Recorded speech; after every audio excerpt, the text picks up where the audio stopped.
ಹಳಿಯಾಳದ ಸಮಸ್ತ ಕಬ್ಬು ಬೆಳೆಗಾರ ರೈತ ಬಾಂಧವರಿಗೆ ನಮಸ್ಕಾರಗಳನ್ನು ಹೇಳ್ತೇನೆ. ಮೊನ್ನೆ ದಿನ ಹಳಿಯಾಳದಲ್ಲಿ ಕಬ್ಬು ಬೆಳೆಗಾರರ ಸಂಘದವರು ಕರೆದಂಥ ರಸ್ತಾ ರೋಕೋ ಹಳಿಯಾಳ ಬಂದ್ ಕಾರ್ಯಕ್ರಮದಲ್ಲಿ ಭಾರತೀಯ ಜನತಾ ಪಕ್ಷದ ವತಿಯಿಂದ ನಾವು ಬೆಂಬಲ ಕೊಟ್ಟಿದ್ದೇವೆ.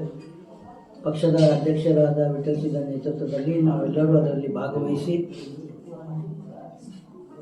ಕಾರ್ಯಕ್ರಮವನ್ನು ಯಶಸ್ವಿ ಮಾಡಲಿಕ್ಕೆ ನಿಮ್ಮೆಲ್ಲರ ಸಹಕಾರದಿಂದ ಕಾರ್ಯಕ್ರಮ ಅತ್ಯಂತ ಯಶಸ್ವಿಯಾಗಿ ಅದರಿಂದ AID ಶುಗರ್ ಫ್ಯಾಕ್ಟ್ರಿಯವರಿಗೆ ಮತ್ತು ಜಿಲ್ಲಾಡಳಿತಕ್ಕೆ ಚುರುಕು ಮುಟ್ಟಿಸುವಂಥ ಕೆಲಸವನ್ನು ನಾವು ಮಾಡಿದ್ದೇವೆ.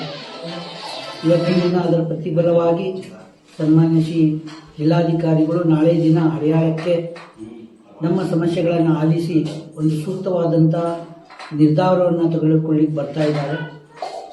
ಹೀಗಾಗಿ ತಾವೆಲ್ಲರೂ ರೈತ ಬಾಂಧವರು ನಾಳೆ ಈ ಕಾರ್ಯಕ್ರಮದ ಈ ಮೀಟಿಂಗ್ನಲ್ಲಿ ಭಾಗವಹಿಸುವ ಮೂಲಕ ನಮ್ಮೆಲ್ಲರ ಶಕ್ತಿಯನ್ನು ಪ್ರದರ್ಶನ ಮಾಡಿ ರೈತರಿಗೆ ನ್ಯಾಯೋಚಿತವಾಗಿ ಬೆಲೆ ಸಿಗುವ ನಿಟ್ಟಿನಲ್ಲಿ ನಾವೆಲ್ಲರೂ ಸೇರಿ ಪ್ರಯತ್ನ ಮಾಡೋಣ ಅನ್ನುವಂಥ ಮಾತನ್ನು ಈ ಸಂದರ್ಭದಲ್ಲಿ ದಯವಿಟ್ಟು ಎಲ್ಲರೂ ಇದರಲ್ಲಿ ಭಾಗವಹಿಸಬೇಕು ಅಂತ ವಿನಂತಿ ಮಾಡ್ತಾರೆ.